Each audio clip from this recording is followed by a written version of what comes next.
قرآن park Dubai کا ایک دلکش اور ثقافتی مقام ہے جو الخوانیج میں واقع ہے،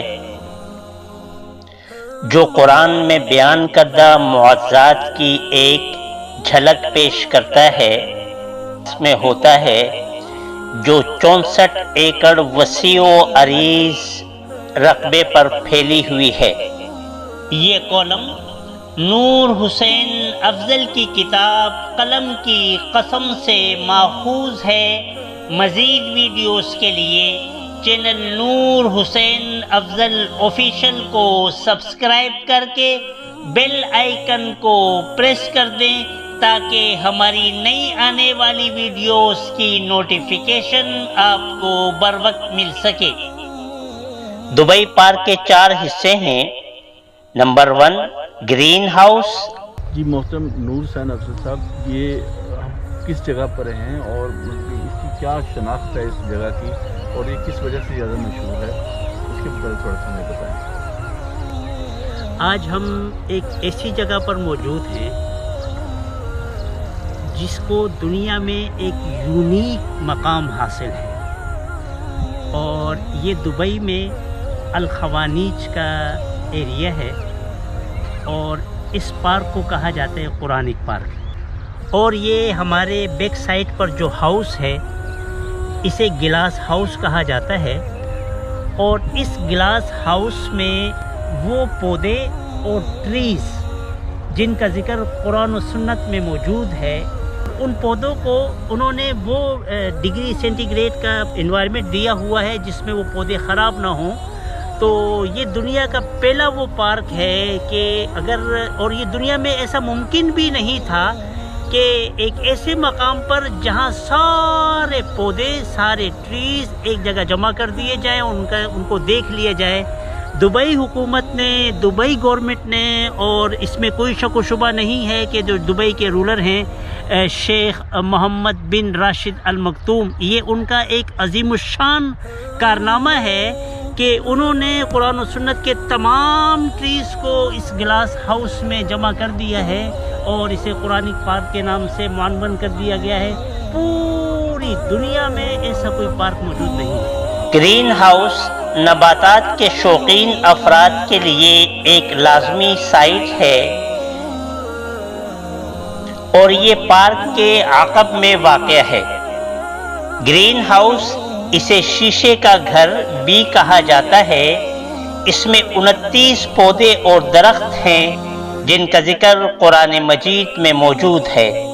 ان میں مکئی، زیتون، تلسی، جو، انار، کیلا، گندم اور دیگر مختلف نباتات شامل ہیں۔ گرین ہاؤس میں داخل ہوتے ہی ایک بورڈ نمایاں ہے جس پر تمام درختوں اور پودوں کے نام اور ان کی تفصیل درج ہے۔ اس گرین ہاؤس میں نماز پڑھنے کی جگہ اور چائے اور دیگر مشروبات سے لطف اندوز ہونے کے لیے بہترین کیفیٹیریا بھی موجود ہے۔ نمبر 2 معززاتی غار۔ اس غار کی انتہائی ایک اہمیت اور خصوصیت ہے، وہ یہ ہے کہ اس میں ڈیجیٹل ویڈیو کے ذریعے مختلف انبیاء کرام جن کا ذکر قرآن مجید میں ہے، اس کی ویڈیو کی صورت میں بتایا گیا ہے۔ ایک انتہائی انفارمیٹک ویڈیوز ہیں جو نئی نسل کے لیے، امت مسلمہ کے لیے اور نوجوانوں کے لیے بڑے مفید ہیں۔ اس میں جس نبی کا ذکر ہے اس میں ایک حضرت ابراہیم علیہ السلام ہیں کہ ان کی قوم نے ان سے یہ پوچھا تھا کہ اللہ تبارک و تعالی ان انسانوں کو کس طرح اٹھائیں گے؟ تو ابراہیم علیہ السلام نے ان کے سامنے ایک معجزہ اللہ تبارک و تعالیٰ کے حکم سے دکھایا تھا کہ مختلف پرندوں کے ان کا کیما بنایا گیا، ان کی بوٹی کی گئی، اور مختلف غاروں پر اسے رکھ کر آگے پھر جب ابراہیم علیہ الصلوۃ والسلام نے ایک پرندے کا نام لیا تو اس کی بوٹی جہاں جہاں پڑی ہوئی تھی وہ وہاں سے اٹھ کر آتی گئی اور وہ پرندہ بنتا گیا. تو ایک تو اس معاوضے کا ذکر ہے. اس میں جس دوسرے معاوضے کا ذکر ہے وہ حضرت سلیمان علیہ الصلوۃ والسلام کے معاوضے کا ذکر ہے کہ سلیمان علیہ السلام اور ان کی فوج جب ایک وادی سے گزر رہے تھے تو وہاں ایک چیونٹی نے جو چونٹیوں کی سردار تھی تو ان کو کہا کہ اے چونٹیوں ذرا خیال سے گزرو کہ سلیمان علیہ الصلوۃ والسلام اور ان کا لشکر آ رہا ہے، کہیں وہ آپ کو اپنے گھوڑوں کے پاؤں کے نیچے روند نہ ڈالے. تو اس چونٹی کی یہ بات اللہ تبارک و تعالیٰ نے سلیمان علیہ الصلوۃ والسلام تک پہنچا دی تھی. اس معاوضے کا ذکر اس غار میں موجود ہے. حضرت سلیمان علیہ الصلوۃ والسلام کی ایک خصوصیت یہ تھی کہ وہ پرندوں کی حاضریاں لیا کرتے تھے. ایک بار جب سلیمان علیہ الصلوۃ والسلام نے پرندوں کی حاضری لی تو ہدہد وہاں موجود نہیں تھا. تو سلیمان علیہ الصلوۃ والسلام نے یہ فرمایا کہ جب ہدہد آئے تو اگر وہ اپنی غیر حاضری کی کوئی معقول وجہ پیش کر سکے تو اسے معاف کر دیا جائے گا، اور اگر کوئی معقول عذر پیش نہ کر سکے تو ہم اسے سزا دیں گے. تو اس معاوضے کا ذکر بھی اس غار میں موجود ہے. اس میں ایک معاوضہ جو دکھایا گیا ہے وہ عیسیٰ علیہ الصلوۃ والسلام کے خلق الطیور من الطین کا ہے. اس میں جو ایک معاوضہ دکھایا گیا ہے وہ نافور الماء حضرت موسیٰ علیہ السلام کا معاوضہ ہے. اس میں یونس علیہ الصلوۃ والسلام کا معاوضہ دکھایا گیا ہے، اور اس میں حضرت موسیٰ علیہ السلام کا جو دریائے نیل کا واقعہ ہے وہ معاوضہ دکھایا گیا ہے. اور اس میں عیسیٰ علیہ الصلوۃ والسلام جس طرح مردوں کو زندہ کیا کرتے تھے اللہ تبارک و تعالیٰ کے حکم سے، وہ معاوضہ دکھایا گیا ہے. حضرت عزیر علیہ الصلوۃ والسلام کا معاوضہ دکھایا گیا ہے. اور جناب نبی اکرم آمنہ کے در یکتا، عبداللہ کے لال، فخر الرسول، مخبر اعظم، شافی محشر، ساقی کوثر، حسنین کے نانا، فاطمہ کے ابو، عائشہ کے شوہر، صدیق کے یار غار، اس کائنات کے مقدس، مطہر، منور، معمر، معطر، بابرکت، باسعادت، طیب، طاہر، اطہر، مطہر، اکمل، احسن، اطیب، اشرف، افضل، انور، خاتم النبیین حضرت محمد مصطفیٰ صلی اللہ علیہ وسلم کا وہ معاوضہ دکھایا گیا ہے جس پر آج سائنس ریسرچ کر رہی ہے. اور آج کی جدید سائنس نے اسے مان لیا ہے کہ جب نبی اکرم صلی اللہ علیہ وسلم نے اہل قریش کے حکم سے اپنے فنگر کے اشارے سے چاند کو 2 ٹکڑے کر دیا تھا، آج بھی وہ نشان جدید سائنس کہتی ہے کہ چاند کے اندر موجود ہے. وہ معاوضہ بھی اس غار میں دکھایا گیا ہے. نمبر 3 جھیل. گرین ہاؤس کے قریب ایک خوبصورت جھیل موجود ہے. کس چیز کی منظر کشی کی گئی ہے یہاں پہ قرآن کے حوالے سے، اس کے متعلق بتائیں تھوڑا سا. محترم جناب جہانگیر صاحب، بیسیکلی یہ ہمارے عقب میں جو پلیس ہے یہ اس قرآنک پارک کا ایک بہترین پلیس ہے.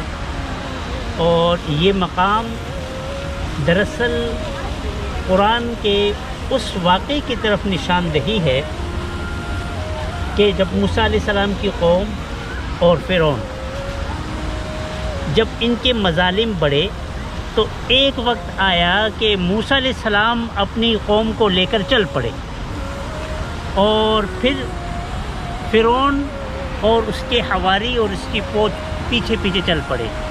تو اللہ تبارک و تعالیٰ نے موسیٰ علیہ السلام کو کہا تھا کہ اپنا عصا دریائے نیل پر ماریں. جب دریائے نیل پر وہ عصا مارا تو راستے بن گئے، اور موسیٰ علیہ السلام اور ان کی قوم ان راستوں سے نکل گئے.